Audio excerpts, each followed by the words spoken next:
ಯಾರು ದರೋಡೆಕೋರರು ಎನ್ನುತ್ತಾರೋ ಅವರೇ ದರೋಡೆಕೋರರು ಎಂದು ಅರಣ್ಯ ಸಚಿವ ಈಶ್ವರ್ ಖಂಡ್ರೆ ವಿಪಕ್ಷ ನಾಯಕ ಆರ್ ಅಶೋಕ್ ವಿರುದ್ಧ ವಾಗ್ದಾಳಿ ನಡೆಸಿದ್ರು. ಸೋಮವಾರ ಬೆಳಗಾವಿಯಲ್ಲಿ ಸುದ್ದಿಗಾರರೊಂದಿಗೆ ಮಾತನಾಡಿದ್ರು. ಕಾಂಗ್ರೆಸ್ ದರೋಡೆಕೋರರ ಸರ್ಕಾರ ಎಂಬ ಆರ್ ಅಶೋಕ್ ಹೇಳಿಕೆ ಪ್ರತಿಕ್ರಿಯೆ ನೀಡಿದ ಅವರು, ಯಾರು ದರೋಡೆಕೋರರು ಎನ್ನುತ್ತಾರೋ ಅವರೇ ದರೋಡೆಕೋರರು, ಅವರೇ ಗಲಭೆ ಮಾಡೋದು, ಅವರೇ ದೂರು ಕೊಡೋದು ಎಂದು ಆಕ್ರೋಶ ವ್ಯಕ್ತಪಡಿಸಿದ್ರು.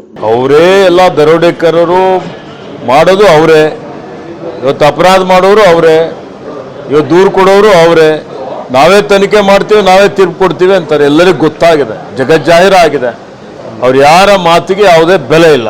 ಐತಿಹಾಸಿಕವಾದಂಥ ಒಂದು ಸಮಾವೇಶ ಬೆಳಗಾವಿಯಲ್ಲಿ ನಡೀತಾ ಇದೆ. ಇದು ನಿಜವಾಗಿ ಹೇಳಬೇಕು ಅಂದರೆ 27ನೇ ತಾರೀಕಿಗೆ ಆಗಬೇಕಾಗಿತ್ತು. ಇವತ್ತು ಏನು ನಮ್ಮೆಲ್ಲರ ನೆಚ್ಚಿನ ನಾಯಕರಾದಂಥ ಡಾಕ್ಟರ್ ಮನಮೋಹನ್ ಸಿಂಗ್ ರವರ ಅಕಾಲಿಕ ನಾವ್ಯಾರೂ ಊಹೆ ಮಾಡಿರಲಿಲ್ಲ.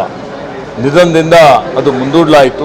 ಗಾಂಧಿ ಭಾರತ ಕಾರ್ಯಕ್ರಮ ಇವತ್ತೇನು ಮಹಾತ್ಮ ಗಾಂಧೀಜಿಯವರು 100 ವರ್ಷಗಳ ಕೆಳಗಡೆ ಭಾರತೀಯ ರಾಷ್ಟ್ರೀಯ ಕಾಂಗ್ರೆಸ್ನ ಅಧ್ಯಕ್ಷರಾಗಿ ಇಲ್ಲಿಗೆ ಇವತ್ತು ಬೆಳಗಾಂನಲ್ಲಿ ಆ ಅಧಿವೇಶನದ ಅಧ್ಯಕ್ಷತೆಯನ್ನು ವಹಿಸಿದ್ರು. ಅದರ ಸ್ಮರಣಾರ್ಥ ಇವತ್ತು ಜೈ ಗಾಂಧಿ, ಜೈ ಭೀಮ್, ಜೈ ಸಂವಿಧಾನ್ ಅನ್ನುವಂಥ ಒಂದು ಸ್ಲೋಗನ್ ಏನಿದೆ, ಇದು ಅತ್ಯಂತ ಇವತ್ತು ಪ್ರಸ್ತುತವಾಗಿದೆ. ದೇಶದ ಅಭಿವೃದ್ಧಿಯ ಬಗ್ಗೆ ಮತ್ತೆ ಬದಲಾವಣೆ ತರಲು ನಾವೆಲ್ಲರೂ ಸಂಘಟಿತರಾಗಿ ಆಂದೋಲನ ಮಾಡಿ ಜನರ ಪರವಾಗಿ ಕೆಲಸ ಮಾಡುವ ನಿಟ್ಟಿನಲ್ಲಿ ಸಿದ್ಧರಾಗಬೇಕಿದೆ ಎಂದರು. ನಮ್ಮ ರಾಜ್ಯದಲ್ಲಿ ಗ್ಯಾರಂಟಿ ಯೋಜನೆಯನ್ನು ಮುಂದುವರೆಸಿಕೊಂಡು ಹೋಗಬೇಕಿದೆ ಎಂದರು. ಸಚಿವೆ ಲಕ್ಷ್ಮೀ ಹೆಬ್ಬಾಳ್ಕರ್ ಗುಣಮುಖರಾಗಿದ್ದಾರೆ. ಅವರು ಲವಲವಿಕೆಯಿಂದ ಇದ್ದಾರೆ, ಮತ್ತೆ ಸಾರ್ವಜನಿಕ ಜೀವನದಲ್ಲಿ ಕೆಲಸ ಮಾಡಲಿದ್ದಾರೆ ಎಂದರು.